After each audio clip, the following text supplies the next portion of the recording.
மக்களுக்கு வணக்கம்.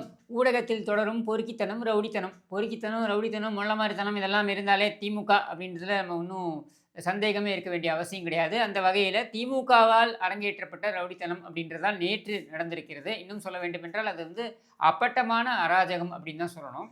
இது மீடியாவில நடக்கக்கூடிய விவாதங்கள் என்ற பெயர்ல நடக்கக்கூடிய கூத்து.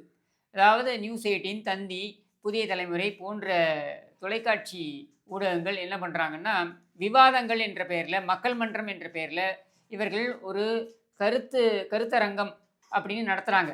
கருத்தரங்கம் என்பது எப்படியாக இருக்க வேண்டும் என்றால், நான் பார்த்த வரையிலே, நான் புரிந்து கொண்ட வரையிலே, நான் வரவேற்கின்ற கருத்தரங்கங்கள் எப்படி இருக்கும் அப்படின்னா, ஒரு கருத்தை ஒருவர் சொல்வார். அதற்கு எதிர்தரப்பிலிருந்து எதிர்வினையாற்றுவார்கள். அதற்கு மறுதரப்பிலிருந்து மீண்டும் எதிர்வினையாற்றுவார்கள். நடுவர் என்பவர் இதையெல்லாம் சுவாரஸ்யமாக எடுத்துச் செல்வார். இதுதான் என்னை பொறுத்தவரைக்கும் ஒரு கருத்தரங்கமாக இருக்க முடியும். ஒரு ஆக்கப்பூர்வமான ஒரு விவாதத்திற்கு வழிவகுக்கும். இப்படி பல்வேறு கருத்தரங்கங்கள்லே நம்ம பார்த்துருக்கோம். அதில சுவாரஸ்யமான தகவல்கள் பரிமாறப்படுவதையும் நம்ம பார்த்துருக்கோம். ஆனால் இங்கே பார்த்தீங்கன்னா, கருத்தரங்கம் என்ற பெயர்ல கூச்சல் குழப்பங்கள் அப்படின்றத ஒரு வழிமுறையாவே கொண்டு வர ஆரம்பிச்சுட்டாங்க. அதாவது ஏதோ ஒரு சேனல்ல இந்த மாதிரி ஒரு மன்றத்தில கூச்சல் குழப்பம் ஏற்படலாம். ஆனால் அப்படியான கூச்சல் குழப்பம் ஏற்படும் பொழுது டிஆர்பி இன்னும் எகிறுது அப்படின்றதற்காக இதையே வழக்கமாகவே வச்சுருக்காங்க. இதை என்ன பண்ணுறாங்கன்னா, ஒவ்வொரு கட்சியும் இதில் கட்சி மாச்சரியங்கள்லாம் நான் பார்க்கவே போகிறதில்ல. எல்லா கட்சியும் சேர்த்து தான் சொல்கிறேன். ஏன்னா ஒவ்வொரு கட்சியும் அவர்களுடைய ஆட்கள் அப்படின்னு ஒரு கும்பலை கொண்டு உட்கார வச்சிடுறாங்க. இந்த ஆட்கள் செய்யக்கூடிய வேலை என்னென்னா, எதிர்த்தரப்பிலிருந்து அவங்க பேச வரும்பொழுது அவங்கள ஹெக்கில் பண்ணுறது அப்படின்னு சொல்லுவாங்க ஆங்கிலத்தில். அதாவது அவர்களை பேச விடாமல் அவர்களை கூச்சல் போடுவது, அவர்களை நக்கல் நையாண்டி செய்வது அப்படின்ட்டு. அது ஏதோ இங்கொன்றும் அங்கொன்றுமாக நடக்கும்பொழுது நகைச்சுவையாக இருக்கலாம். ஆனால் அதையே வழிமுறையாக வைத்திருக்கும் பொழுது அந்த எதிராளி பேசவே முடியாது அப்படின்ற ஒரு சூழல் ஏற்படும். இப்போ இந்த கலாட்டாவை பாருங்கள். இது நியூஸ் 18ல் நடந்திருக்கு. நியூஸ் 18னுடைய அந்த விவாத அரங்கத்தில் இது நடந்திருக்கு. முன்னாடியெல்லாம் என்ன பண்ணுவாங்கன்னா, பொது மேடைகள் அமைத்து ஒரு திருமண மண்டபமோ அந்த மாதிரி ஏதாவது ஒன்று வாடகைக்கு எடுத்து அங்கே நடத்துவாங்க. ஆனால் இது மாதிரியான சர்ச்சைகள் நிறைய நடக்குது. இது ஒரு பப்ளிக் நியூசன்ஸை ஏற்படுத்துது, சட்டம் ஒழுங்குக்கு பிரச்சனையை ஏற்படுத்துது, இதற்கு பாதுகாப்பு கொடுக்கறதுக்குன்னே போலீஸ் பந்தோபஸ்து அப்படின்னு அவங்க இந்த 2 பஞ்சாயத்தையும் தீர்க்கறதுலேயே அவங்க பொழுது போகுது அப்படின்றதுனால இதை காவல்துறையினர் அனுமதி கொடுப்பதை தவிர்த்து வருகிறார்கள். அதனால் இவங்க என்ன பண்ணுறாங்கன்னா, இவங்களே இன்னும் ஸ்டூடியோக்குள்ளேயே இது செய்கிறாங்க. இப்போ ஸ்டூடியோக்குள்ளே இதையெல்லாம் அரங்கேற்றும் பொழுது என்ன ஆகுதுன்னா, இவங்களுடைய ஆட்கள் பேசக்கூடிய ஒரு நபர் அவருடைய கட்சியுடைய ஆட்களை கொண்டு போய் உட்கார வைத்துக் கொள்வது. எதிர்த்தரப்பினர் பேச ஆரம்பிக்கும் பொழுது இவங்க கூச்சல் போடுவாங்க. அப்போ அவங்கள உடனே அதட்டுறா மாதிரி இவர் பேசினார்னாக்கா இவர் வீரமாக பேசுவதாக அதை வெளிக்காட்டுவது. இப்படின்றதே ஒரு வழக்கமாக கொண்டிருக்கிறார்கள். இது உண்மையிலேயே ஊடகத்திற்கு ஒரு அசிங்கம்.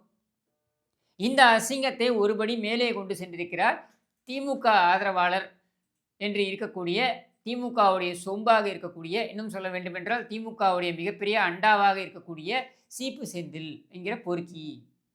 இந்த ஊடக பொறுக்கி தன்னை ஊடகவியாளர் என்கிற போர்வையில் திமுக ஆதரவாளர்னா திமுக ஆதரவாளர்னு சொல்லிட்டு போயேன். அதையெல்லாம் சொல்லாமல் திமுக ஆதரவாளர் என்கிற பெயரில் ரவுடித்தனத்தில் ஈடுபடுவது, ஒரு ஸ்டூடியோலையும் போய் பார்த்தீங்கன்னாக்கா எதிராளியை பேச விடாமல் சண்டித்தனம் செய்வது அப்படின்றத இவர் வழக்கமாகவே கொண்டிருக்கின்ற நிலையில் ஒருபடி மேலே போயிட்டாப்புல. என்னென்னா, எஸ்ஜி சூர்யா, பாஜகவை சேர்ந்த எஸ்ஜி சூர்யா, தங்கத்தமிழ்ச்செல்வன், இந்த சீப்பு செந்தில், இன்னும் ஐ திங்க் நாம் தமிழர் கட்சியிலிருந்து இடும்பானம் கார்த்தி, இது போன்ற ஒரு 4-5 பேர் கலந்து கொண்டிருக்கின்ற அந்த நிகழ்ச்சியில் நீங்கள் பாருங்களேன் எப்படி பிஹேவ் பண்ணுறாப்புலன்னு. முதலமைச்சருடைய போர்ப்படை தளபதிகள், இந்த பகுதி கழகத்தைச் சேர்ந்த திராவிட முன்னேற்ற கழக முன்னோடிகள், அண்ணன் சேகர் பாபுவினுடைய தீவிர இங்க நூற்றுக்கணக்கில் வெளியில நின்றுருக்காங்க எனக்கு தெரியாது. நூற்றுக்கணக்கில் அவங்க வெளியில நிற்கிறாங்க எனக்கு தெரியாது. நாங்க காத்திருக்கிறோம். யாருக்காக காத்திருக்கிறோம்னா, உள்ளே சப்தமிட்டு ஒரு 10 பேர் சேர்ந்தவங்க வீரத்தை காட்டினாங்கல்ல, அந்த வீரத்தை அவர்கள் வெளியில் காட்ட வேண்டும். அதாவது இவன் ரோட்டில் நடந்து போனால் 4 பேர் திரும்பி பார்க்க மாட்டான். இவன் கூலி ஆட்கள் யாரை கொண்டு வரான்னா, நம்ம பேட்டை ரவுடி சேகர் பாபுவோடைய ஏரியாவில் இருக்கக்கூடிய பொறுக்கிகள், காளிகள், இந்த திமுக ரவுடிகள் இவங்களெல்லாம் கூட்டு நிப்பாட்டிக்கிட்டு, வெளியில் வாடா உன்னை என்ன பண்ணுறப்ப அப்படின்னு மிரட்டுறான். உதார் விடுற அளவுக்கு இவன் போகிறான் அப்படின்னா நீங்கள் யோசிச்சுக்கோங்க, இந்த பொறுக்கியெல்லாம் ஊடகவியாளரா? இவனை எல்லாம் நீங்கள் வந்து ஒரு கருத்தரங்கத்துக்கு கூப்பிட்டீங்கன்னாக்கா, இவனெல்லாம் ஆக்கப்பூர்வமான கருத்தை பேசுவானா? இந்த பொறுக்கி என்ன செய்கிறான் என்றால், இந்த எஸ்.ஜே. சூர்யா அங்கிருந்து வெளியே வருகிறார். பேசிவிட்டு பாஜகவை சேர்ந்து எஸ்.ஜே. சூர்யா வெளியே வராரு. இவன் பேச ஆரம்பிக்கும் பொழுது பாஜகவினர் ஏதோ எதிர்ப்பு தெரிவித்ததாகவும், அதனால் இவன் சில ஆபாசமான கெட்ட வார்த்தைகள், அது என்ன கருணாநிதின்னு சொன்னானா, ஸ்டாலின்னு சொன்னானான்னு தெரியல. அது என்ன ஆபாச வார்த்தையை, என்ன கெட்ட வார்த்தையை பயன்படுத்தினான்னு தெரியல. ஆனால் ஏதோ ஒரு கெட்ட வார்த்தையை பயன்படுத்தி இருக்கிறான். பேசிவிட்டு அங்கிருந்து நான் இந்த சபையை புறக்கணிக்கிறேன் அப்படின்னு சொல்லிட்டு, பிச்சை எடுக்கிற நாய் இந்த கோவிலில் பிச்சை எடுக்கலைன்னா பக்கத்து கோவிலில் போய் பிச்சை எடுக்க போகுது. இந்த நாய் இந்த சேனலில் கூவலைன்னா இன்னொரு சேனலில் போய் கூவ போகுது. இதுக்கு எதுக்கு பெருசாக அப்படியே அப்படியே இவர் பெரிய மானஸ்தரான் இவர். இன்பநிதி மூத்திரத்தை குடித்து வாடுற நாய் நீ. நீ எல்லாம் வந்து பெரிய மானஸ்தம் மாதிரி என்ன பெரிய அப்படியே ஒரு பில்டப் கொடுக்குற. இதில் வெளியில் போயிட்டு வேற அங்கே ஒரு கும்பலை வைத்துக்கொண்டு மிரட்டுறது, அவர்கள் வெளியே வரும்பொழுது அவர்களை தாக்குவது, இந்த பொறுக்கித்தனத்தில் இவன் ஈடுபட்டிருக்கிறான். இதை காவல்துறை வேடிக்கை பார்ப்பது தான் மிகப்பெரிய ஒரு கொடுமையான ஒரு விஷயமா நான் எடுத்துக்கிறேன். ஏன்னா காவல்துறை சட்டம் ஒழுங்கை பாதுகாப்பதற்காகத்தான் இருக்கிறது. அப்போ யார் தவறு செய்தாலும் அங்கே நடவடிக்கை எடுக்க வேண்டும். அது பாஜக தரப்பு செய்திருந்தாலும் சரி, திமுக தரப்பு செய்திருந்தாலும் சரி, இது தப்பு அப்படின்னு சொல்லணும். மாறாக இவன் வந்து பகிரங்கமாக மிரட்டுவதை காவல்துறையும் வேடிக்கை பார்க்கும் என்றால் இங்கே சட்டம் ஒழுங்கு என்னதான் நடந்துகிட்டு இருக்கு?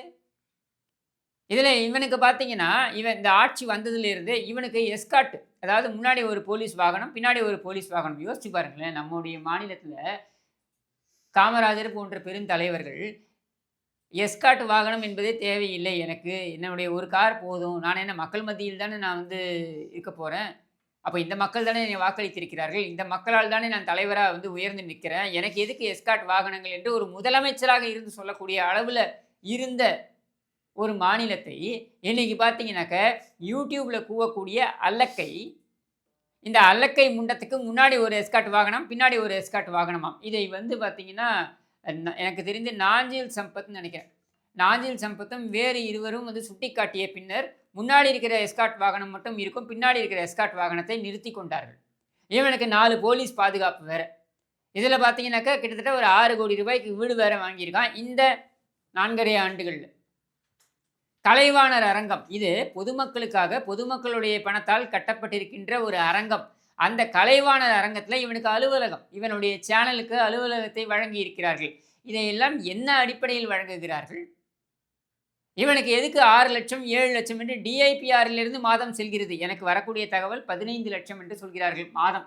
இப்போ 6 லட்சம் 7 லட்சம் கூட ஒரு குறைந்தபட்ச அளவாக வச்சுப்போமே. இந்த 7 லட்சத்தை எங்கள் பணத்தை எடுத்து இந்த நாய் உனக்கு கூவுறதுக்கு நீ ஏன் கொடுக்குற? ஏதாவது ஊர்பட்ட பணத்தை நீ கொள்ளையடிச்சு வச்சிருக்கியே. உன் கேடுகட்ட கருணாநிதி குடும்பம், ஸ்டாலின் குடும்பம் இதெல்லாம் கொள்ளையடிச்சு வச்சிருக்கீங்களே, அதுலேருந்து எடுத்து கொடுங்க.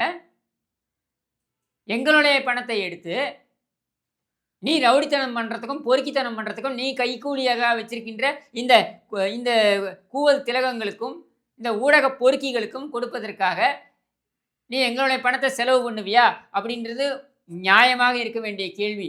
உண்மையிலேயே நான் சொல்கிறேன், இந்த ஆட்சி முடிந்து புதிய ஆட்சி வரும்பொழுது கண்டிப்பாக டிஐபிஆரில் யார் யார் என்னென்ன செய்திருக்கிறார்கள், யார் யாருக்கு எவ்வளவு பணம் பட்டுவாடா செய்யப்பட்டிருக்கிறது, கோடிக்கணக்கில் பணம் பட்டுவாடா செய்யப்பட்டிருக்கிறது, இதையெல்லாம் பட்டியல் எடுப்போம். அது மட்டும் இல்லாமல் இந்த ஊடகங்கள் தொடர்ந்து இது போன்ற இந்த மக்கள் மன்றங்கள் என்ற பெயரில், கருத்தரங்கங்கள் என்ற பெயரில் வேண்டுமென்றே டிஆர்பிக்காக இந்த பொறுக்கித்தனத்தையும் ரவுடித்தனத்தையும், அது எந்த கட்சி வேண்டுமானாலும் செய்யட்டும், இதை வந்து வேண்டுமென்றே ஒரு வழக்கமாகவே வைத்திருப்பது, இந்த கூச்சல் குழப்பத்தை வந்து வீடியோவை டெலிகாஸ்ட் பண்ணி அதை வைத்து, எப்படி திரைப்படங்களெல்லாம் பார்த்தீங்கன்னாக்கா கதைக்கு சம்மந்தமே இருக்காது, ஒரு ஐட்டம் டான்ஸ் வைப்பான், ஒரு ஐட்டம் சாங் வைப்பான், அது அந்த கதைக்கு சம்மந்தமே இருக்காது. அது மாதிரி இப்படி கூச்சல் போடணும், சண்டை போடணும், கெட்ட வார்த்தை பேசணும், இதையெல்லாம் வந்து இவர்கள் ஒரு வழக்கமாகவே வைத்திருக்கிறார்கள். அப்போ இந்த வழக்கத்தை மக்கள் புறக்கணிக்க வேண்டும். அது மக்கள் புறக்கணிக்க ஆரம்பித்தால், ஏன்னா இப்போ ஏற்கனவே இவங்க டிஆர்பிக்கு இதெல்லாம் பண்ணுறாங்க, நாளைக்கு பார்த்தீங்கன்னாக்க இதே மக்கள் மன்றத்தில் பாகிஸ்தான்லாம் நடக்குது பாருங்கள், ஸ்டூடியோவில் மைக் எடுத்து ஒருத்தன் அடிச்சுப்பானுங்க, அதுவும் நடக்கும், கைகலப்பு நடக்கும். ஏன்னா இவங்க டிஆர்பிக்கு எதை வேண்டுமானாலும் செய்ய துணிந்து விட்டார்கள். அப்போது அடுத்த கட்டமாக என்ன செய்வார்கள்? ஆடியன்ஸ்லேருந்து சேரை தூக்கி போடுறது, அடிக்கிறதுன்னு வந்தாங்கல்ல, இப்போ என்ன பண்ணுவாங்க? அந்த பங்கேற்கிறார்கள் பாருங்கள், அவங்களே ஒருத்தர் அடிச்சுப்பாங்க. அதையும் ஒளிபரப்புவாங்க. அதிலேயும் டிஆர்பியை எப்படி பெறலாம் என்று யோசிப்பார்கள். ஏனென்றால் இந்த ஊடகங்கள் என்பவை இவைகள் வந்து சாக்கடையை விட மோசமான ஒரு நிலைக்கு சென்று விட்டன. அப்படின்ற நிலையில டிஆர்பிக்காக எதையும் செய்யலாம். அப்படின்ற ஒரு நிலைக்கு சென்று விட்டார்கள். அப்படின்ற ஒரு சூழலில் இவர்களிடம் வேற எதையும் நம்ம எதிர்பார்க்க முடியாது. ஆனால் திமுக குண்டர்கள், அதுவும் முக்கியமாக இந்த பேட்ட ரவுடி சேகர் பாபு போன்றவர்கள், இந்த கூவல் திலகங்களான இந்த அண்டா சீப்பு செந்தில் போன்றவர்களுக்கு வழங்கக்கூடிய இது போன்ற கூலிப்படைகளை எல்லாம் ஒரு சேர எப்படி அம்மா வந்து 2011 வந்த உடனே ரவுடிகள், பொறுக்கிகள், காளிகள் எல்லோரும் ஆந்திராவுக்கு ஓடி சென்றார்கள்னு சட்டமன்றத்தில் சொன்னாங்களோ, அதே போல இந்த கும்பலையும் விரட்டி விரட்டி அடிப்போம் என்று சூளுரைத்து விடைபெறுகிறேன். நன்றி, வணக்கம்.